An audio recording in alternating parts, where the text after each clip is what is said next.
C'est assez particulier. D'étranges formes géométriques qui s'invitent près de nos assiettes. On est là avec un cercle comme ça. Ouais. Des clients de restaurants équipés comme des robots. Et des chefs cuisiniers qui mènent des expériences plutôt étranges. Je vais rentrer dans leur petite tête. Bienvenue dans une expérimentation gastronomique du futur, le neurokiff. Mais qu'est-ce que c'est à votre avis? Neurokiff. Ça me fait penser à l'euro, moi, la monnaie avec un N devant, donc il y a peut-être un jeu de mots. Pas vraiment. Le cerveau qui fait la fête tellement il aime ce qu'il est en train de vivre. Toujours pas. C'est un kiff avec des neurones. Ouais, je sais pas, il y a un truc high-tech dedans, j'imagine, je sais pas. Bingo! En vrai, cet appareil permet de mesurer nos émotions gustatives en temps réel grâce à des capteurs qui détectent les ondes émises par notre cerveau. Plus le cercle s'agrandit, plus notre plaisir à déguster un aliment est important. Un outil qui permettrait de nous dire si on aime ou pas un plat en nous indiquant précisément quels ingrédients sont les plus appréciés par notre cerveau.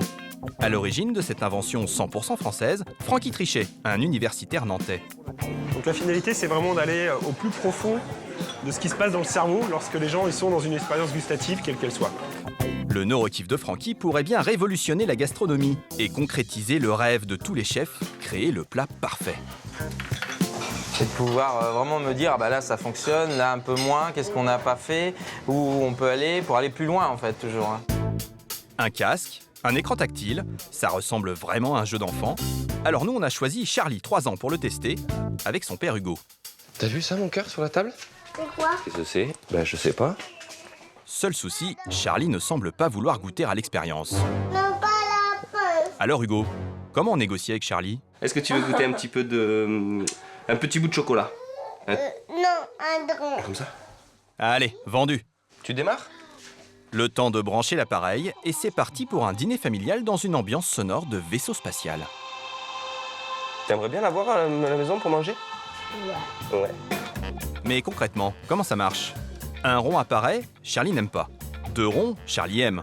3 ronds, Charlie adore. 4 ronds, alors là la musique se déclenche et c'est l'extase.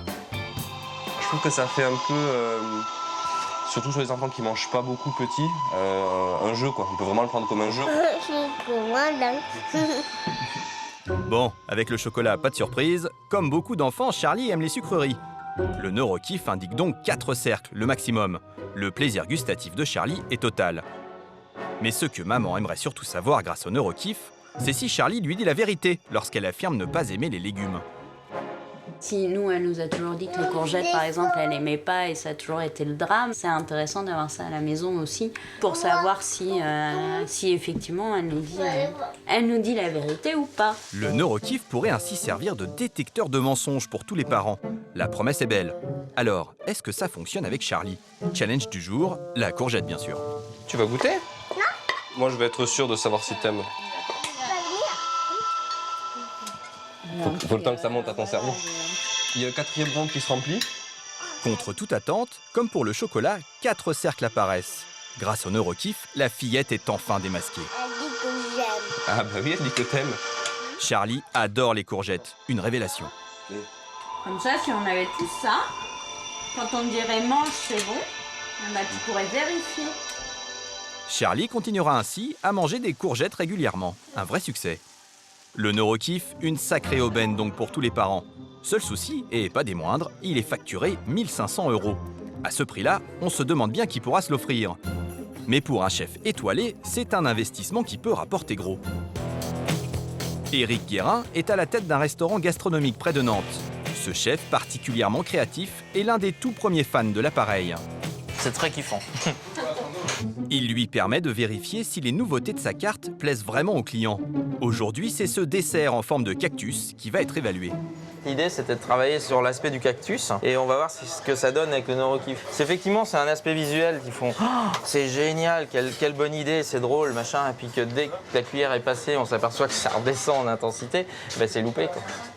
Alors, visuellement, qu'est-ce que ça donne? C'est une expérience visuelle très agréable. Moi, j'étais moins convaincu sur le... C'est le cactus qui pique, qui fait mal. Bah non, mais sur le côté, voilà, faux cactus. Ce dessert ne semble donc pas bien parti pour intégrer la carte du restaurant.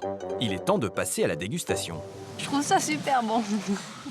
Bah là, moi j'entends la musique, donc ça veut dire que ça monte. On est plutôt sur du positif, je pense. Ouais. 3 cercles, le client adore. Ouais, il est adopté. Test réussi pour le dessert cactus et pour le neurokiff. Je pense qu'avec ça, on va explorer un nouveau monde.